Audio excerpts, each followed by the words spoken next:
Hypercar নামটি শুনলেই high performance, top speed বিষয়গুলো মাথায় আসে। হাইপারকার বানাতে অ্যাডভান্স টেকনোলজি ব্যবহার করার পাশাপাশি লাক্সারি এবং পারফরম্যান্স পারপোজগুলো গুরুত্ব পায়।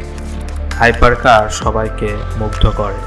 মূলত এগুলোর হাই স্পিড, পারফরম্যান্স এবং ইঞ্জিন সাউন্ড সবার কাছে অনেক বেশি গ্রহণযোগ্য। এর কারণে হাইপারকারগুলোর চাহিদা আর জনপ্রিয়তা দিন দিন সবার মাঝেই বৃদ্ধি পাচ্ছে। পৃথিবীর অন্যতম হাই পারফরম্যান্স প্রোডাকশন কার বুগাতি শিরন, যেটি কিনা 1479 ব্রেক হর্স পাওয়ার তৈরি করতে পারে এবং ট্র্যাক টেস্টের মাধ্যমে এটি মাত্র 42 সেকেন্ডে 0 থেকে 400 কিলোমিটার/আওয়ার পৌঁছে ওয়ার্ল্ড রেকর্ড করেছে।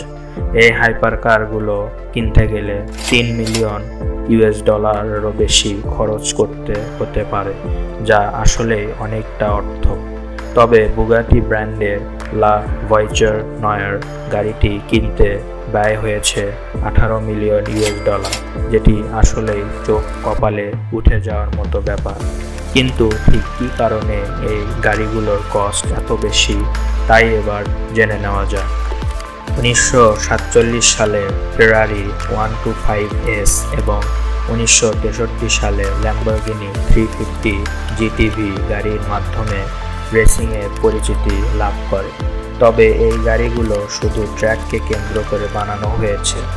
রোড লিগ্যাল গাড়ির মধ্যে 1960 সালের শেষে ফোর্ড জিটি এবং ল্যাম্বরগিনি মুরা রোড পারমিট পায়। রোড লিগ্যাল বলতে ট্র্যাক রেসিংয়ের পাশাপাশি যে সকল গাড়ি রোড অথরিটি থেকে লোকাল রোডে চালানোর অনুমতি পায় সেটি রোড লিগ্যাল কার। এর পাশাপাশি বুগাটি, ম্যাকলোরেন, পোর্শে, পাগানি, কোনিগসেগ এর মতো হাইপারকারগুলো মার্কেটে আসতে শুরু করে। এই সকল গাড়িগুলো মডেল ভেদে 4 লাখ থেকে $18 মিলিয়ন পর্যন্ত দাম হয়ে থাকে। কিন্তু ঠিক কী কারণে এগুলোর দাম এত বেশি? স্পোর্টস কারগুলো মূলত লোকাল প্রোডাকশন কারগুলো থেকে অনেক কম ম্যানুফ্যাকচার হয়। উদাহরণস্বরূপ 2020 সালে টয়োটা একাই 8.8 মিলিয়ন ডেইলি ইউজ কার প্রোডাকশন দিয়েছে। অপরদিকে 2020 সালে বুগাটি মাত্র 77টি কার ম্যানুফ্যাকচার করেছে।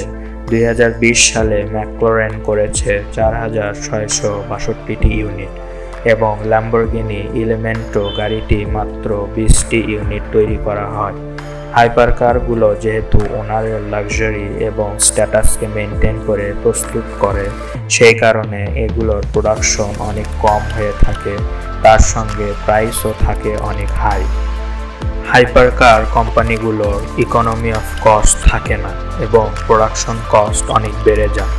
হাইপারকারগুলোর ডিজাইন থেকে শুরু করে রিসার্চ অ্যান্ড ডেভেলপমেন্টের পিছনে কোম্পানিগুলো অনেক অর্থ খরচ করে থাকে।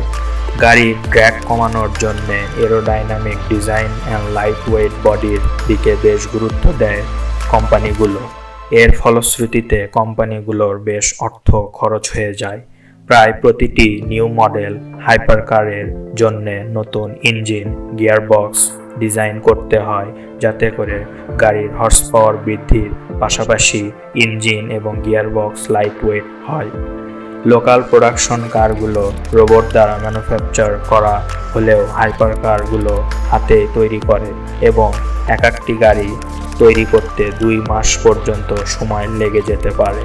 যেহেতু নির্দিষ্ট কিছু ইউনিট গাড়ি প্রোডাকশন হবে, তাই কাস্টমার চাহিদা অনুযায়ী বিভিন্ন কাস্টমাইজেশনের সুযোগ দিয়ে থাকে কোম্পানিগুলো একটি গাড়ি অপরটি থেকে আলাদা করার জন্য।